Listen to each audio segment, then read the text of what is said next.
My dear politicians, you are elected not to rule but to serve.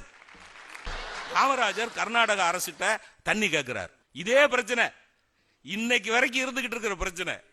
1960 சொல்றேன், காமராஜர் நிஜலிங்கப்பாட்ட தண்ணி கேட்கிறார். தண்ணினா குடி தண்ணி.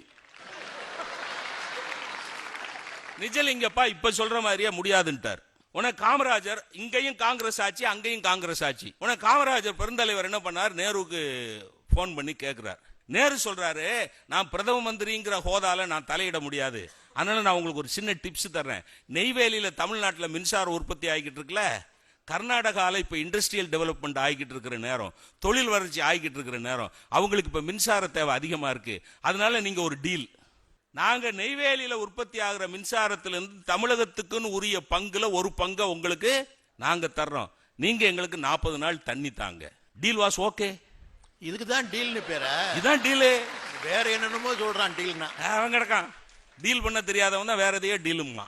இதான் டீலு. அதுல என்ன சாதுரியம் பாருங்க. நிஜலிங்கப்பா ஒத்துக்கிட்டு மின்சாரம் கொடுத்துட்டாரு. 25% அங்க போயிருச்சுன்னா தமிழ்நாட்டுக்கு மின்சார தட்டுப்பாடு வரும்ல. உடனே என்ன பண்ணார் தெரியுமா காமராஜர்? அப்ப கொண்டு வந்ததுதான் குந்தா நீர் மின் திட்டம். ஆக தமிழகத்திலே இருந்து கர்நாடகத்துக்கு போன மின்சார இழப்பையும் சரி செய்தார், அதே நேரத்தில் கர்நாடகத்திலிருந்து தண்ணீரையும் வரவழைத்தார் என்றால் அந்த அரசியல் சாதுரியம் தான் வல்லரசை கொண்டு போச்சு. 2.25 கோடி அன்னைக்கு தாமஸ் தான் இன்ஜினியர். விஸ்வேஸ்வரையா வந்து சொல்லிட்டு போயிட்டார், இங்கெல்லாம் அணை கட்ட முடியாது, 2 பக்கம் மலை இருக்கணும், இங்க 2 பக்கம் மலை இல்ல, அதனால இங்க அணை கட்ட முடியாது. காமராஜர் சொன்னார், கவலைப்படாத, தாமஸ் தான் இப்ப சீஃப் இன்ஜினியர். தாமஸ், மதுரை மாவட்டத்துக்கு மதுரை வட்டத்துக்கு தண்ணீர் வேணும்னா இந்த அணையை விட்டா வேற வழி கிடையாது, தைரியமா கட்டு.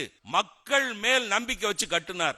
கட்டுனா விஸ்வேஸ்வரையா சொன்ன மாதிரி அந்த அணைக்கு எந்த ஆபத்தும் வரவில்லை, முல்லை பெரியாருக்கும் ஒரு ஆபத்தும் வராது.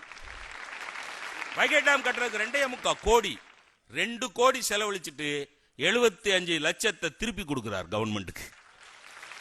அதே அரசியல் நிர்வாகம். காமராஜர் தாமஸ் சொல்றார், சீஃப் இன்ஜினியர்ட்ட, தாமஸ் 75 லட்சத்தை திருப்பி கொடுக்காத, நீ அந்த 75 லட்சத்தை வச்சு டேமை சுத்தி பார்க் நிர்மாணம் பண்ணு, அந்த பார்க்க ஷூட்டிங் கூடு, அதுல வர்ற வருமானத்தை வச்சுக்கிட்டு அந்த வைகை டேமை மெயின்டைன் பண்ணுனார்.